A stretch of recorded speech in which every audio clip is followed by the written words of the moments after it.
Agora vamos lá, eu quero terminar com isso aqui e dar meu parecer sobre esse remanescente aí que Paulo falou em Romanos 9, 27, que eu li na leitura do começo dessa pregação. Ainda que os filhos de Israel sejam como a areia da praia, só o resto, o remanescente será salvo. Então, na última eleição lá em Israel, a eleição de Israel é diferente do Brasil. A última eleição no Brasil, você tinha alguns candidatos a presidente. Aqui você vota no indivíduo. Estava lá o Lula, estava o Bolsonaro, estava lá não sei quem. Aqui você escolhe o indivíduo. Em Israel, lá é parlamentarismo. Embora Israel tenha 10 milhões de habitantes, nem todos os 10 milhões votam, né?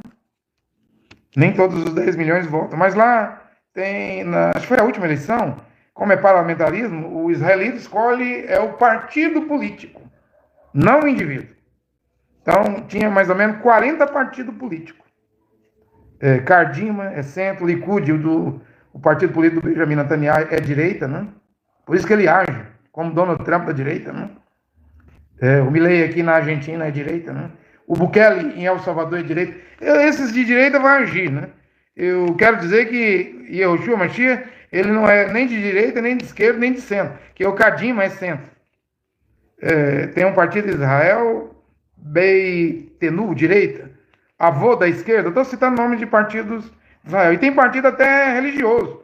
O Shas, tem um partido, tem um aqui que é da Torá, ó. Tem um partido político, Judaísmo Unido da Torá. E eles são barbudos, tem aquelas duas mechas no cabelo, usa aquelas roupas pretas, né? E um partido, Shas, acho que tem 11 deputados no parlamento, e o partido político Judaísmo Unido da Torá tem 7. Inclusive, eles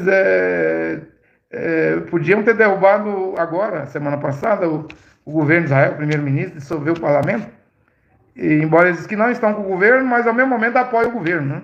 Por causa da guerra lá em Gaza, né?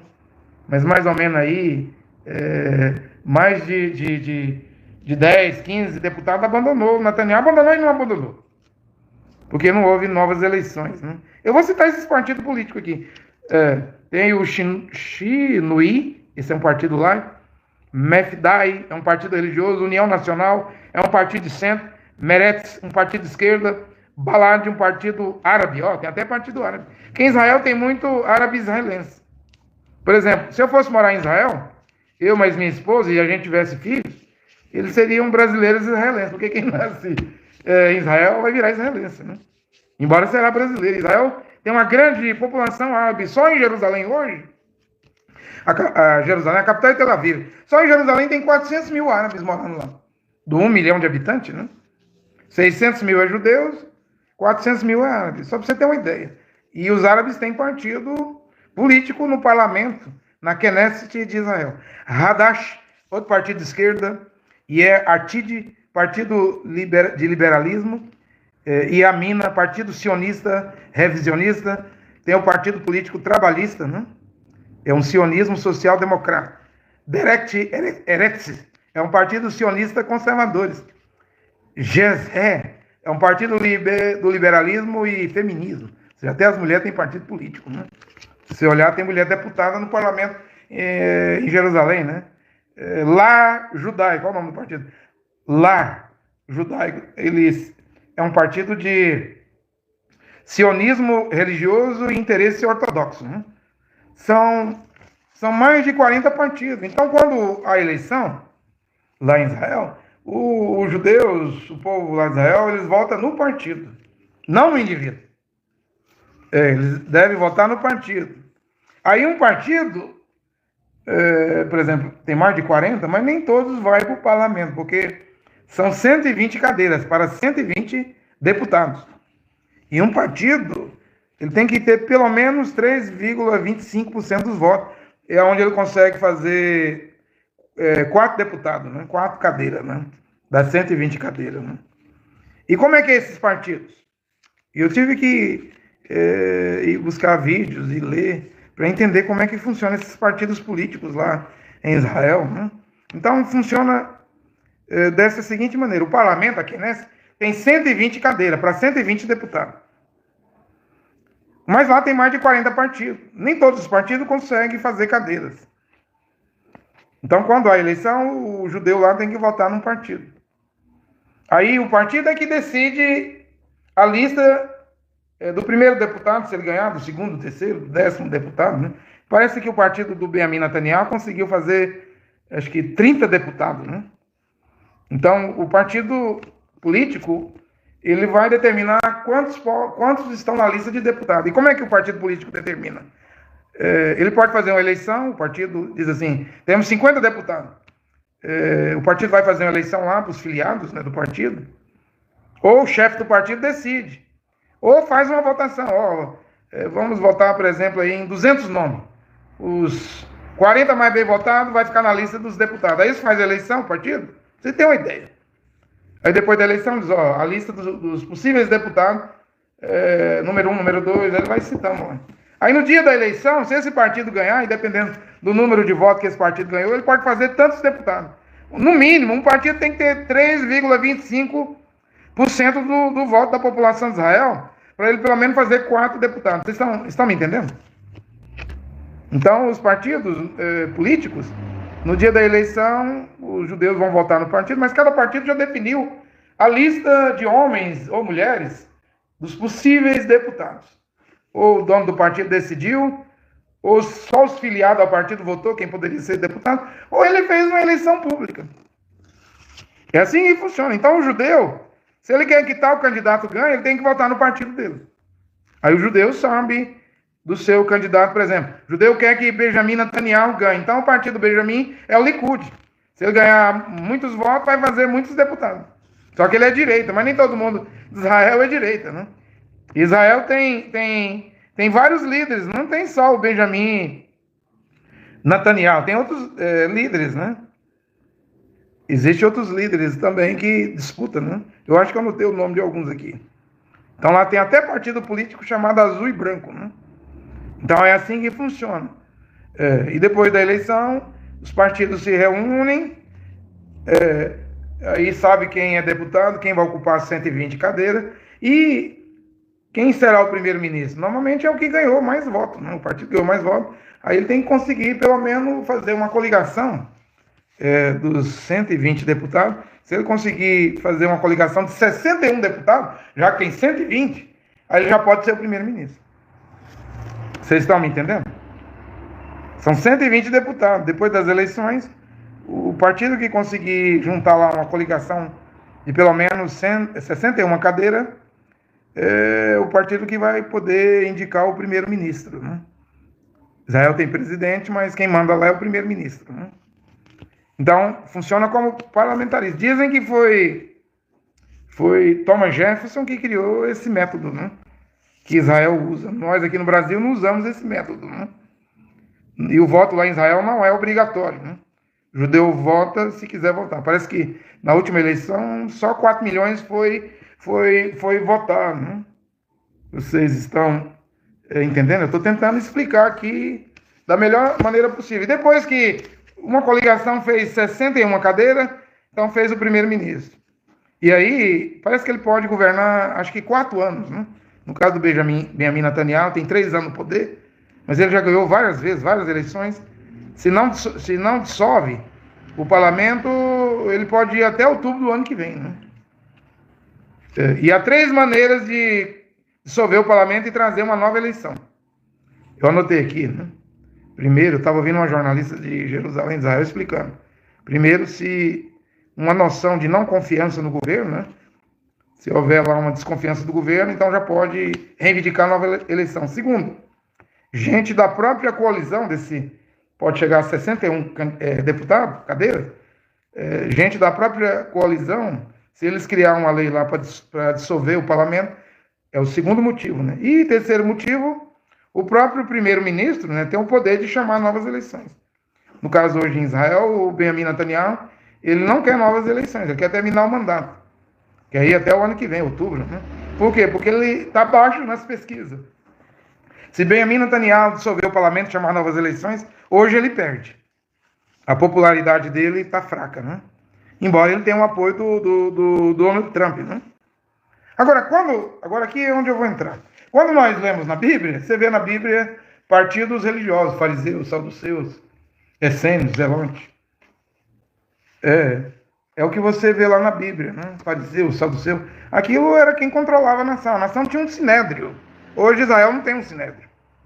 No tempo de Yehoshua, de Paulo, tinha um sinédrio. Eu acho que era 71 fariseus lá nesse sinédrio, saduceus, os líderes religiosos. Aí eles tinham o poder de julgar e tomar uma decisão, né? Hoje Israel não tem um sinédrio. Hoje Israel tem uma quenesse, um parlamento, lá em Jerusalém. E hoje já não se fala o partido dos fariseus, dos saduceus, dos essênios, dos zelotes. Não, hoje é esses partidos que eu li aqui. Quem manda Israel hoje é o Likud, né? Partido da direita, né? Mas tem outros partidos lá. Você não lembra que antes do Benjamin Netanyahu ser primeiro-ministro, o nome do antigo primeiro-ministro foi Naftali Bennett. E aí Lapid também já foi primeiro-ministro. Eles querem voltar ao poder, né? Então não tem só o Benjamin Netanyahu. Na verdade, Netanyahu é um dos maiores políticos de Israel. Mas tem mais de 40 partidos. E está uma guerra política lá, embora essa semana, até outubro, o parlamento está em recesso, né? Está em recesso, só volta em outubro, né? Ou seja, não houve novas eleições, mas há muitos líderes lá. E o que eu estou querendo dizer para vocês é que hoje é diferente do tempo de Paulo, do tempo de Kefas, de Yehoná, do Filho de Deus, Yehoshua Mashiach. Lá era um sinédrio, e os líderes que decidiam no sinédrio tinham que vir dessas religiões. Mas hoje é política. E mesmo sendo política, há partidos que são políticos, como o judaísmo unido à Torá, o Shas, o lar judaico. Esses partidos têm deputados no parlamento. E por que eles abandonaram o governo, mas não derrubou o governo? Não derrubou porque está em guerra. Abandonaram o governo, mas não derrubaram o governo porque está em guerra. E também porque quando Israel virou um país independente, Davi Bergulhon, é aqui que eu quero finalizar e terminar com isso. Em 14 de março de 1948, naquela época, em 48, 1% da população de Israel era ortodoxo. E o Davi Bergulhon decidiu que esses ortodoxos não iriam para o exército, não iriam para a guerra. E disse que eles podiam ficar o dia todo, como eles ficam até hoje. Só orando, estudando a Torá na sinagoga. Pra vocês terem uma ideia, se eles casam, esses heredinhos, ultra-ortodoxos, quem vai trabalhar é a mulher, não é o varão, o homem. A mulher que tem que arrumar emprego para sustentar a casa, porque o trabalho desses religiosos, você já viu na televisão, de chapéu, roupa preta, talite, kippá na cabeça, chapéu na cabeça. Eles não trabalham, quem trabalha é a mulher. Eles são estudiosos da lei de Moisés, das mitzvot, 603 mandamentos, mitzvot, da Torá. Então eles ficam ali, eles começam isso de criança, fica velho, de barba branca, cabelo branco, só estudando os 603 mandamentos da Torá.